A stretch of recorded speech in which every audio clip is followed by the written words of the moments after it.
एक समय की बात है, एक गुरु के शिष्य को अधिक बोलने की आदत से परेशानी थी। जब भी वह किसी से मिलने के बाद वह अपने दोस्तों के सामने उस व्यक्ति के बारे में अपने विचार प्रकट करने लगता। कोई उससे पूछे या न पूछे, वह अपने आसपास की लगभग हर चीज के बारे में अपनी राय बताता। आश्रम में रहने वाले लगभग हर छात्र और शिक्षक के बारे में उसकी अपनी सकारात्मक या नकारात्मक राय थी, जिसे वह बिना सोचे समझे लोगों के सामने रखता था। जब भी कोई अन्य छात्र उसके पास किसी समस्या के साथ आता, तो वह उसकी पूरी बात सुने बिना ही उसे सलाह देने लगता। वह अक्सर अपने दोस्तों को बताता कि तुम्हें यह काम ऐसे करना चाहिए, वह काम वैसे करना चाहिए। उसके पास जो आधी अधूरी जानकारी होती, वह उसे दोस्तों के बीच गपशप के दौरान बोलकर अपने ज्ञान का प्रदर्शन करता। उसकी इन हरकतों के कारण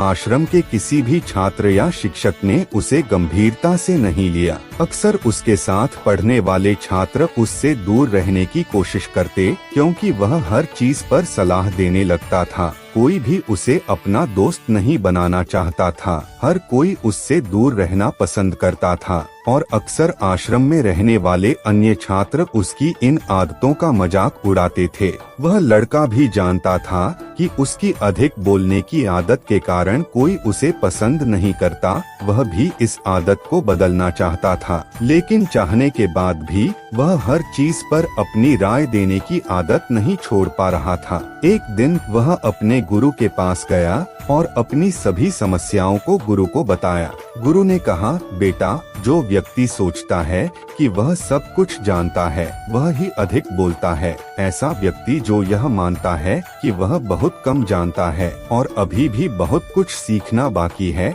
वह कभी अधिक नहीं बोलता और बिना पूछे अपनी राय नहीं देता। इसलिए सबसे पहले अपने अंदर से यह अहंकार निकालो कि तुम सब कुछ जानते हो। शिष्य ने गुरु के सामने सिर झुका लिया। गुरु ने कहा, बेटा, मैं तुम्हारी अधिक बोलने की आदत को एक दिन में खत्म नहीं कर सकता। तुम्हें इस आदत को धीरे धीरे खुद के अंदर कम करना होगा। लेकिन मैं तुम्हें जरूर बता सकता हूँ कि किन मौकों पर तुम्हें चुप रहना चाहिए, ताकि तुम दुखी होने और किसी बड़ी मुसीबत में पड़ने से बच सको। शिष्य ने हाँ में सिर हिलाते हुए गुरु की बात मानी। गुरु ने कहा, बेटा, इन 5 मौकों पर हर व्यक्ति को चुप रहना चाहिए। जब तुम्हें लगे कि तुम्हारे शब्दों से कोई तुम्हारी भावनाओं को समझ नहीं सकता, उस समय तुम्हें चुप रहना चाहिए। अक्सर हम अपनी दुख और समस्याओं को लोगों को बताने लगते हैं, जबकि हमारे आसपास रहने वाले अधिकांश लोग परवाह नहीं करते कि हमारे जीवन में क्या चल रहा है। हर व्यक्ति सिर्फ अपने बारे में ही बात करना चाहता है, अपनी ही तारीफ सुनना चाहता है। वह हमारे जीवन की परेशानियों की परवाह नहीं करता और उसे सुनना नहीं चाहता। वह तुम्हारी दुख भरी कहानी को 1 या 2 बार सुन सकता है, लेकिन उसके बाद वह तुमसे दूर भागने लगेगा, क्योंकि कोई भी दुखी और बेबस व्यक्ति के साथ रहना पसंद नहीं करता। इसलिए अपनी समस्याओं को कभी किसी व्यक्ति को न बताएं, सिवाय अपने कुछ करीबी दोस्तों और परिवार के, जो हमारी बातों का मजाक उड़ाने की बजाय समझते हैं। दूसरा, जब तुम्हें पता न हो कि किसी विशेष अवसर पर क्या कहना है, या तुम्हारे पास किसी विशेष घटना के बारे में आधी अधूरी जानकारी हो, तो ऐसे अवसर पर भी तुम्हें चुप रहना चाहिए। ऐसा व्यक्ति जो आधी अधूरी जानकारी होने के बावजूद उस विषय पर बात करता है, वह अक्सर मजाक का पात्र बनता है और कोई भी ऐसे व्यक्ति को गंभीरता से नहीं लेता।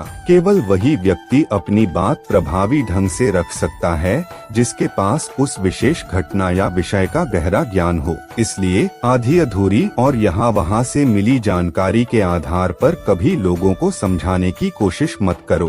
हालांकि दोस्तों के साथ प्रभावी बातचीत करना और एक ऐसा व्यक्ति बनना जिसे हर कोई बात करना चाहता है, जिसे हर कोई सुनना चाहता है, भी एक कला है जिसे हर व्यक्ति सीख सकता है। गुरु ने कहा, जब कोई व्यक्ति तुम्हारे सामने किसी तीसरे व्यक्ति की बुराई कर रहा हो, तो ऐसी स्थिति में तुम्हें चुप रहना चाहिए। तुम्हें कभी भी ऐसी नकारात्मक बातचीत का हिस्सा नहीं बनना चाहिए, क्योंकि आज जो व्यक्ति तुम्हारे सामने तीसरे व्यक्ति की बुराई कर रहा है, वह कल तुम्हारी भी बुराई करेगा। और यह अधिक संभावना है कि आज तुमने उस तीसरे व्यक्ति की बुराई की हाँ में हाँ मिलाई है। जब संबंध सही हो जाएंगे तो वह भी उस तीसरे व्यक्ति को बता देगा कि तुमने उसके बारे में क्या कहा था। इसलिए जब भी कोई दूसरे व्यक्ति की बुराई या उसके बुरे समय का मजाक उड़ाए तो तुम सिर्फ उसकी बात सुनो, अपनी कोई राय मत दो। अगर तुम ऐसा करते हो तो भविष्य में तुम्हारे लिए समस्याएं पैदा हो सकती हैं।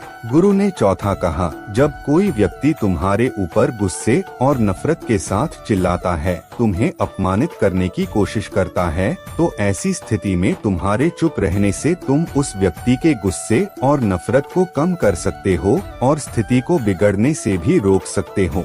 जब तुम दूसरे व्यक्ति के गुस्से का गुस्से से जवाब नहीं देते हो तो यह बात उस गुस्से वाले व्यक्ति के दिल में बैठ जाती है। जब गुस्सा ठंडा होता है तो वह अपनी गलती पर पछताता है और तुम्हें अपनी गलती के लिए माफी मांगने की अधिक संभावना होती है। और अगर वह माफी नहीं मांगता तो उसे अंदर से दोषी महसूस होता है और फिर वह अगली बार तुम पर गुस्सा या नफरत करने से पहले कई बार सोचेगा। लेकिन तुम्हें हर स्थिति में चुप नहीं रहना चाहिए। अगर कोई गलत कर रहा है तो तुम्हें उसका जवाब देना होगा, क्योंकि कुछ लोग हमारी चुप्पी को हमारी कमजोरी मान लेते हैं। गुस्से में चुप रहने की यह विधि केवल परिवार, करीबी रिश्तेदारों और कुछ करीबी दोस्तों के लिए सही है और हर इंसान के लिए नहीं। अगर तुम हर जगह चुप रहने लगोगे तो इसका भी दुरुपयोग हो सकता है। गुरु ने आगे कहा, पांचवा, जब कोई व्यक्ति तुम्हारे साथ अपने जीवन की कोई दुखद घटना या समस्या साझा कर रहा हो,